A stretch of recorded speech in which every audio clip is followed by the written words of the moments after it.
Hi, my name is Bongani Mncube, UJ artist in residence, hosted by the Department of Communication and Media. What inspired me to apply for my artist in residence at UJ? It's because I've been with the institution from undergrad till postgrad level, and that for me felt like a natural progression that should such an opportunity arise, I should apply because I've seen how supportive and resource-rich University of Johannesburg is. So it's bounded by commitment and innovation. So I was like, this is a perfect opportunity. I believed to merge augmented reality with filmmaking or African folktales because for me it felt like it's a new technology. It has always been one of my strongest interests. But in a bigger scale, it's an opportunity for us to tell the timeless stories of the African people, the African folktales that resonate with the ever-changing audience. So for me, it felt like technology gives us that opportunity to make the stories come alive and thrive in a digital space.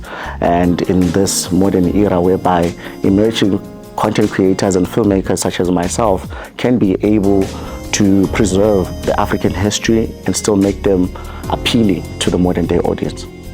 So the experiences from MTV Shuga Down South Season 3 and Mysterious Cube have shaped my creative voice in a sense of understanding the relationship between behind the scenes and in front of the camera, whereby I've understood that acting is embodying a story, it's intimate, it's emotional, but with directing now it gives me that broader canvas to shape the stories, visuals, and the narrative arc. So it has made me see what I would like to see in front of the camera and what I will do from behind. So it has empowered me to say the two correlate and they work together, and should they both be directed in a sense whereby new technologies are merged with them, we are able to tell greater stories from beautiful perspective. The challenges that I've encountered in merging your fourth industrial revolution technologies such as your AR, AI, it's mainly has been access. They come quite costly for an average African child or average filmmaker. As an independent filmmaker, it's always difficult to already enter the space whereby resources are there, but they are being gate-kept, for lack of a better word. But challenge has been access, and to utilize that with limited access, limits information and how you can be comfortable with utilizing these technologies and getting the right skill set, or at least learning how to utilize these technologies. Yeah. So as an artist in residence with affiliation with the University of Johannesburg, it's because firstly, from a personal testament, UJ has been instrumental in shaping my academic and creative identity.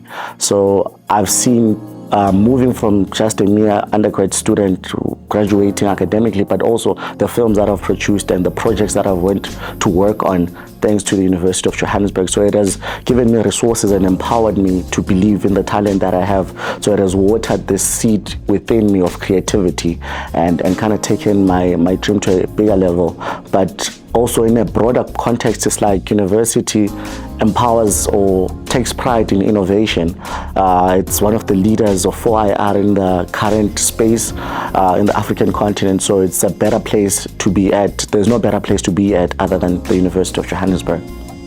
I plan to utilize the resources that are given by the residency to empower others. I plan to have workshop and include partner department, a multidisciplinary approach from faculties such as FADA, the Communication and Media Department, and institutions such as the departments such as the UJTV and UJFM, to make sure that my talent does not only impact me and the opportunity that has been given unto me, I'm able to share it with other students. So I'm able to utilize the same camera production equipment that the university offers from departments such as the Communication and Media, the talent that exists within that same department, and UJTV to utilize the production suites that are also provided through such a platform as the UJ Artist in Residency. So my creative process when developing a new piece, it always begins with a story. It can be whether I'm in transit or I'm sitting or I'm watching something, or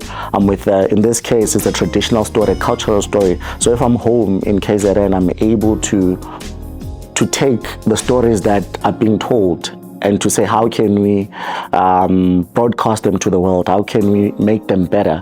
So for me, it's having an idea first, so the ideation process, have that idea and then think of how can I tell the story better? How can I make it more encapsulating and more interesting to the viewer?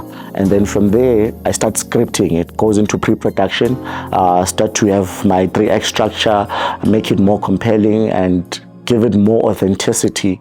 And that usually comes with a little bit of research to make sure that what I'm saying is aligning with the word authenticity and it's not misrepresenting a certain group of people. So there's all of that consideration that goes into place in the pre-production, and then it goes to production phase whereby now we gear up, we have the script of the production schedule, we go into set and we shoot and then we edit.